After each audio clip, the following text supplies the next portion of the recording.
Straight ahead on 12 News Weekend, the inspiring story of a crystal mail carrier, what she did to encourage the spirit of giving. Plus, big changes planned for a Plymouth movie theater, from the seats to the beverages served. But first, a Maple Grove priest speaks out against the archdiocese, what he's telling his congregation. 12 News Weekend starts right now. Hello and thanks for joining us. A Maple Grove priest is blaming a drop in donations on the Archdiocese of St. Paul in Minneapolis. Father Mike Sullivan of St. Joseph the Worker Church says parishioners are not giving as much because of the clergy sex abuse scandal. The people are angry because they think the diocese isn't telling the story. Father Sullivan sent a letter to his congregation saying the Archdiocese has failed to act responsibly and failed repeatedly to protect children or vulnerable adults. As a result, Father Sullivan says he's seen a 40% drop in donations. The weekend that we lost 40%, we were down $17,000 on one weekend. It's a lot of money, yes. I mean, if that were to be sustained over the course of a whole year, there's no way we could do any ministry. Father Sullivan says less than 6% of donations actually goes to the Archdiocese. The Archdiocese, meanwhile, is not commenting on the issue. In a related matter, the Archdiocese of St. Paul in Minneapolis is suing 8 insurance companies that it says improperly rejected claims for clergy sex abuse victims. The Archdiocese was counting on insurance to help pay victims, but insurers have denied payments, saying the incidents are not accidents and thus not covered. In October, the Archdiocese agreed to a landmark legal settlement with victims. Financial terms weren't disclosed, but it's believed to be in the millions of dollars. The Mann Theater in Plymouth is undergoing a massive renovation. The owners say it will become the most luxurious theater in the Twin Cities, and city officials have great expectations. At the Plymouth Grand 15, colorful posters hang on the wall showcasing Hollywood's latest box office blockbusters. I know that the new Hunger Games movie just came out, and so I'd love to go see that with some of my friends over break. For many, going to the movies is a holiday tradition. I'm sure the publicity's got something to do with it too. But for the city of Plymouth, they're hoping that this theater will draw people year-round. They really are putting a lot of investment into the building, and I think it's going to draw a lot more people to the area. Mayor Kelly Slavic says the theater is in the middle of a $9 million renovation project, which includes luxury recliners. Yeah, that would be nice. Some of those seats are kind of uncomfortable. However, reclining seats wouldn't be the only upgrade. Usually people would have to go to a place like a liquor store to pick up alcohol, but soon enough they'll be able to do it at this movie theater as well. I don't know how alcohol would enhance the movie. I suppose if you have enough to drink, you'd like it better. But They'd have to be able to have people that are monitoring who's drinking. People have to get carded in order to get in. Would they have 21 plus only? Tuesday night, the Plymouth City Council brought up similar concerns.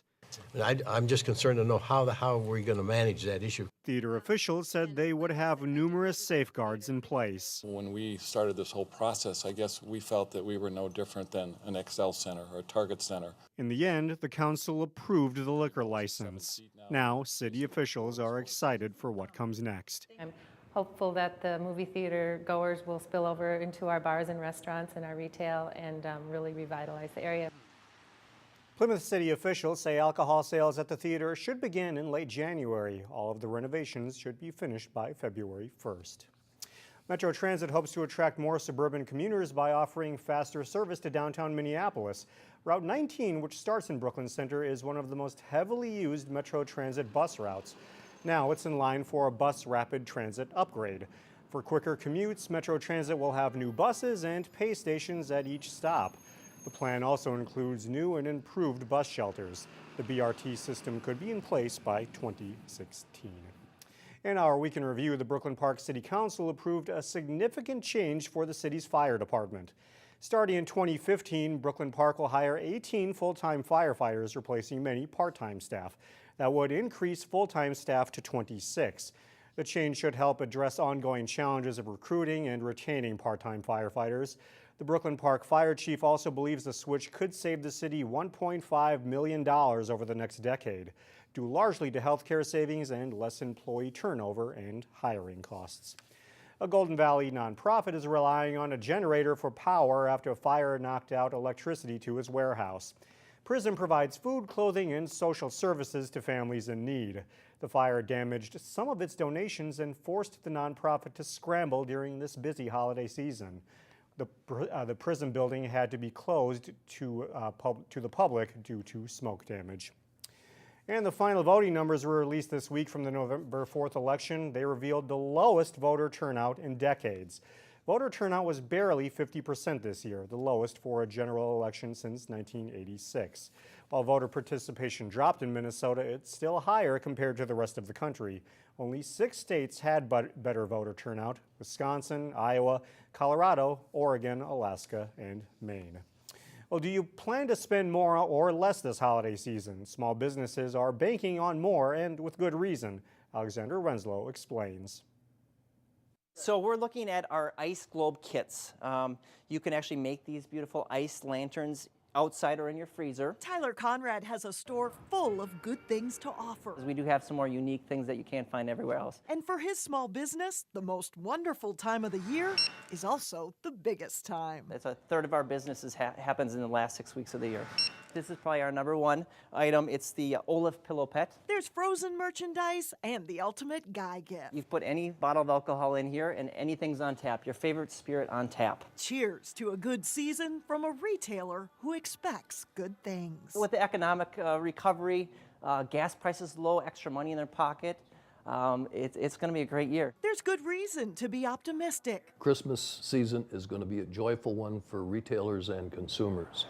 A survey by the University of St. Thomas finds the average household in the Minneapolis-St. Paul metro will spend $868 this holiday season. That's up 3.7% from last year. We're very positive, and both in terms of how people currently feel, but also looking 6 months out. Very positive. The survey finds Rosedale, Mall of America, and Ridgedale are the top 3 spots for most holiday spending. But smaller retailers benefit too, with the Arbor Lakes area registering at #9. You've got the regular national chains, but you also have sprinkled in some more creative types of stores that have unique perspective on that particular market rather than being a cookie cutter that you see with the national chains. You know, it's entertainment. If you're going to come to our store, you're going to get entertainment. At the shops in Maple Grove, retailers are ready, and Tyler Conrad is all smiles about opening the door on this season. We are all set. All we need is the customers and some good weather, and we'll be set. As Alexander Renslow reporting, well, nationally, forecasts predict holiday spending will be up between 4 and 4.5%. Well, coming up on 12 News Weekend, meet the Crystal mail carrier who's delivering much more than letters and packages this holiday season. Then later in sports, it's a new era for boys hockey in the Robbinsdale School District. But first, after the Thanksgiving weekend, the long-range forecast shows a chilly Monday, but then signs of a warm front. Welcome back. A Crystal mail carrier is kicking off the holiday season in a big way. Tanya Nelson started a Facebook page where people can adopt families down on their luck. As Cassie Bonstrom reports, in less than a week, the response has been overwhelming. Everybody is just so nice, and they like to chit-chat, and their dogs are friendly. For the past 5 years, Tanya Nelson has walked the same route, delivering not just letters and packages to these Crystal homes. Hi, Gigi. Hi, baby girl. But also a friendly smile and an open ear. You know, you have the uniform on, and they just trust you. I'm glad they do, because I consider them my friends. It's on this route that a neighbor opened up and asked for help. There is a family that just moved in a few months ago. I found out was a military family, and they're living on very little, and they have 5 girls ages 3 to 13. And that's where the idea really started. So this is my page. She went home and created a Facebook group where families in need could connect with families looking to help. I'm a widowed father of 2, a 17-year-old girl and a 10-year-old autistic boy. Within days, the Adopt a Family Angels page lit up with requests. I have 233 unread messages. The responses left Tanya feeling both overwhelmed at the number of struggling families. You know, they're not asking for like an Xbox for their kid, or they're asking for hats, scarves, boots. And grateful for all those stepping up to lend a hand. And it makes me very happy to know that there are still people out there that are willing to, without knowing who these people are, help. And that's a big thing. That's a big thing. She never expected a simple conversation to touch so many hearts. And I currently have my phone on vibrate. It just keeps going off and off and off. with people wanting to help and people needing help. But this letter carrier is glad that she can play a small role in delivering holiday cheer to those who need it most. It's amazing. We have a lot of work to do. In Crystal, I'm Cassie Bonstrom, 12 News. Well, Tanya is working as hard as she can to match families and hopes that one day she can turn this into a nonprofit. To learn more about the Facebook page, visit our website at 12.tv. Well, coming up, a fundraising feat with the big winner being teens. But first, Brooklyn Center scores a big win in the season opener in boys basketball. That's coming up in sports with Jay Wilcox. Welcome back. Jay Wilcox joins us now with sports, and football season ends and we go right into hockey and basketball season. That's right. Not really much of a break between the fall and winter sports, and it's actually kind of fun. We get to jump into some new things here. The puck dropped this week for a new era in boys hockey in the Robbinsdale School District. The newly combined Armstrong-Cooper Wings had their first game. The Wings have had a couple of weeks of practice together and trained in the summer too. While it's a little different to be playing with some former rivals, most of the guys have played together in youth hockey and say things have come together pretty well. It's been going pretty good. We've been blending pretty good. It was nice to get the Cooper and Armstrong team together and just mesh. I think it's going to be a good season. A bunch of us just played through the youth, so we just known each other ever since, and we just really come together as one and put our schools beside us and just came together as one. There will be a lot of varsity veterans from last year's Armstrong and Cooper teams in the lineup. Armstrong was 9-15-1 last winter, while Cooper was 8-18. The added depth from combining is noticeable. We had over 61 kids come try out, and that's been the first time in a long time, I think, for both programs. And that provides us more depth. And numbers are always healthy. It's terrible cutting kids, but if you have numbers, it's a sign of a good program. It's a sign of a healthy program. The Wings beat St. Francis in their opener. They now have 3 straight home games at New Hope Arena. That includes a ceremony honoring former Cooper coach Ken Staples, who passed away this year, and 50 years of Cooper hockey at the December 6th game against Minnetonka. Wayzata's boys hockey team has a tough early season schedule. After facing top-rated Edina last Saturday, the Trojans hosted 5th-ranked Elk River. Wayzata gets on the board early. Max Zimmer fires, and Billy Duma is there to put the rebound in for a 1-0 lead. It's tied at 1 when Duma wins a draw, and Zimmer skates into the slot and zips the shot high on the stick side. Wayzata adds one more after that to lead 3-1 after 1. Leading 3-2 in the second, Trojans defenseman Alex Stevens fires the shot home. That makes it 4-2. Stevens then goes ahead to Mark Senden, to Jack Fetro, who gets to the net. He's stopped, but Nathan Dingman is there for the rebound goal. That makes it 5-3. It's 5-4 Trojans after 2. The Elks, though, tie it up on a power play. Reggie Lutz to Matt Kierstead across to Ben Johnson. He buries it. We go to overtime, tied at 5-5. And in the extra session, Elk River's Jax Murray carries it into the Wayzata zone, and he puts it in. It's a great game. Elk River wins it, though, 6-5. Park Center and Brooklyn Center renewed their rivalry in boys basketball this week at Park Center. Gerard Curry starting his first season for the Pirates. It's a great start for Brooklyn Center. Landon Kirkwood drills a step-back 3 here. He has a good night for the Centaurs. Tyrell Beasley drives to the hoop, but misses. Teddy Clark with a nice tip-in with the left hand for the Centaurs. Beasley drives again, and this time dishes it over to Clark for 2 of his 25 points. It's 16-5, Brooklyn Center. Devontae Prince has a big game off the bench. He knocks the ball loose and then gets the pass and scores, plus a foul. He nets 15 on the night. Kirkwood has a clear path here and dunks it home for 2 of his 24 points. It's 33-7 at this point. Brooklyn Center leads 47-24 at halftime. Park Center plays a better second half. Avery Matthews hitting here, but they have too much ground to make up. Clark and the Centaurs get their first win over Park Center in the 4 years since they started playing again, as the Centaurs win it by 20. Also in boys hoops, Cooper hosting Maple Grove. The Crimson take an early lead, but Cooper comes back to Ron Pickford with a 3 here for the Hawks. And Melvin Newbern gets out on the fast break and finishes with the dunk for Cooper. Maple Grove stays in control in the first half, though. Sophomore Jack Hutchison knocks in a 3. The Crimson lead 37-33 at halftime. The second half is back and forth. Adrian Jackson, a great bounce pass over to Damian Gordon for 2. Cooper leads 50-48. And Bijan Newburn with a 3 for the Hawks, and they go up by 6. Maple Grove, though, chips away at that lead. Hutchinson fakes out the defender here and nails a jumper. The Crimson go up 61-59. It's tied 64 all, 5 seconds left, and Tywan Pickford hits a pair of free throws for Maple Grove. That decides it. The Crimson beat Cooper 66-64, and I think both those teams could have pretty good seasons this year, the way it looked. Good, exciting way to start it out. Looking forward to it. Yeah. All right, thanks, Jay.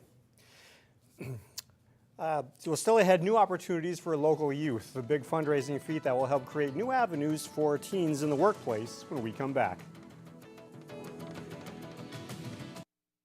Well, finally, it sounds like an impossible feat. Raise $200,000 in about 2 months' time. But a Brooklyn Center-based nonprofit smashed that goal.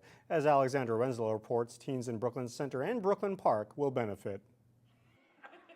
Right here, 3, 2, 1. In Brooklyn Center City Hall, community leaders are all smiles about a giant check that represents employment opportunities for youth. The Brooklyns will be the first cities in Hennepin County to launch a youth employment program like this in the suburbs. What that means for teens in Brooklyn Park and Brooklyn Center is the chance at a summer job that stretches beyond the typical dishwashing or fast food job. We can show youth a better way. We can show them a better path. We can show them a better way to get to that professional environment that we all enjoy. It could be a paid summer internship at Boston Scientific or City Hall for teens with potential, but those who might not have the guidance otherwise to pursue college and career. If you start working with some of these kids even just a little bit, they are just starving for, how can I do this? How can I do that? How can I make my life better? Starting this summer, the Youth Employment Program will work with teens on pre-employment training and placement in paid internships and job shadow opportunities. Having opportunities for young people to not only get paid a livable wage, but also build their capacity is an important part of preparing for a quality life. Wookiewea of nonprofit Youth Prize offered a matching $100,000 grant to fund the Youth Employment Program. Contributions from the Brooklyn cities, Hennepin County, and businesses will help make the possibility of professional careers a reality for local youth. Teens at the Zanewood Rec Center in Brooklyn Park also raised money for the job program by holding car washes this past summer.